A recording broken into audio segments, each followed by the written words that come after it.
Hello hello everyone. This is our new topic moment of inertia as an analogous quantity for mass. हम देखेंगे कि moment of inertia with quantity of mass. तो rotation motion देखेंगे। First rotation motion से कहेंगे कि जो अपने एक्सिस के अराउंड थ्रू पासिंग, ये एक्सिस है, इसके अराउंड में घूमेंगे, उससे कहेंगे रोटेशन मोशन। और ऐसा एक्सिस जो अपने बॉडी में से गुजरता है और घूमता है सर्कुलर, उसे हम कहेंगे रोटेशन मोशन। और रिगिड बॉडी से कहेंगे कि जो रिगिड बॉडी में पार्टिकल होगा उसका डिस्टेंस फिक्स होगा। अब हम देखते हैं definition. Consider a rigid body rotate with a constant angular velocity. ये जो है रोटेशन, इसे कहेंगे हम axis rotation. Angular velocity omega, omega जाहिर करेंगे about an axis passing through the point O and perpendicular to plane of the figure. अब हम सपोज करेंगे कि सिस्टम में mass, suppose that body of mat particle mass, अब इसमें मास रहेंगे m1 m2 m3। अब हम इस डायग्राम में बताएंगे। और उसमें डिस्टेंस रहेंगे r1 m1 r1 m2 r2 up to so on mn r capital N। और जो है और क्या कर रहे हैं from the axis rotation show in figure. और वो जो रहेगा पूरे पार्टिकल एक्सिस के अराउंड सर्कुलर मोशन में same velocity omega to different speed depending on the distance axis of rotation. और सबों की जो है मास ऑफ पार्टिकल की जो है वैल्यू सबकी डिफरेंट रहेंगी। अब हम लीनियर वेलो हमने सर्कुलर मोशन में पढ़ा था कि v equals to r omega. R क्या डिस्टेंस ऑफ रेडियस, ओमेगा का एक्सिस है। तो हम फर्स्ट इसका लेंगे, फर्स्ट पार्टिकल का v equals to r1 omega. फिर सेकंड के लेंगे हम v2 r2 omega, omega you constant है, up to so on vn equals to r n omega. और हम क्या करेंगे, काइनेटिक एनर्जी लेंगे। काइनेटिक एनर्जी में हम क्या करेंगे कि हम देखेंगे फर्स्ट की लेंगे kinetic energy of first E equals to half m1 v1 square. तो हम देखेंगे कि v की जगह है r omega, half m1 r1 square omega square. v क्या है r omega, r omega mass same है इसमें।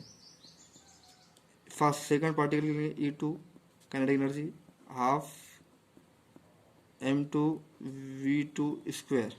v2 की वैल्यू क्या है r1 ओमेगा की वैल्यू, v2 r2। अब कहेंगे हाफ m2 r2 का स्क्वायर ओमेगा स्क्वायर। अब इसे सब to on En equals to half mn square rn square omega square. अब हम देखेंगे, अब हम क्या करेंगे, पूर्व को हम काइनेटिक ई रोटेशन के इक्वल करेंगे। पूरे काइनेटिक एनर्जी ऑफ सबको हम प्लस करेंगे E1 E2 up to so on En। अब सबको हम half m1 r1 square omega square plus half m2 r2 omega square plus up to so on plus half M N R N square omega square. अब हम क्या करेंगे, इसमें half तो common है और ओमेगा भी कॉमन है, तो हम हाफ को कॉमन ले लेंगे। हाफ m1 r1 का स्क्वायर प्लस m2 r2 का square plus up to so on plus mn R N square bracket close omega square. हम क्या करेंगे, इसका सम कर देंगे, इसका सम कर देंगे हम, तो क्या होगा, हाफ क्वांटिटी को हम सम कर दिए तो क्या होगा, half summation of I equals to 1 to n number of n particle. किस सिस्टम में n पार्टिकल है, m1 r1 का square bracket close omega square.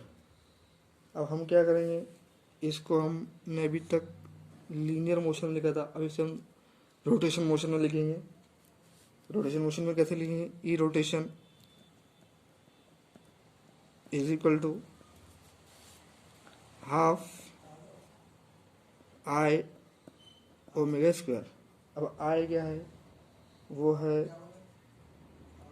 Rotation motion का हम सेम है, इसमें वहाँ से रोटेशन मोशन हम आई और सर्कुलर मोशन में हम एल लिखते थे ओमेगा लिखा रोटेशन में।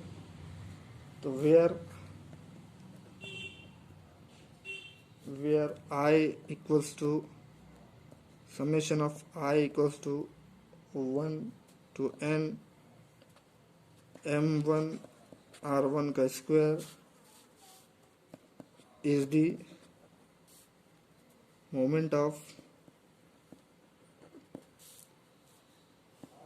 inertia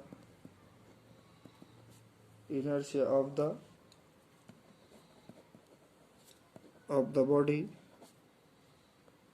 about axis of rotation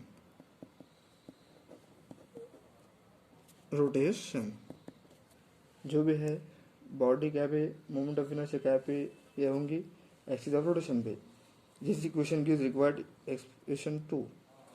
और जो है मोमेंट ऑफ इनर्शिया किसे कहेंगे, कि वो जो रहेंगी पार्टिकल के डिस्टेंस पर, एक्सिस के पार्टिकल पर डिपेंड रहेंगे, स्क्वायर पर, डिस्टेंस के स्क्वायर पर और पार्टिकल पर डिपेंड रहेंगे मोमेंट ऑफ इनर्शिया।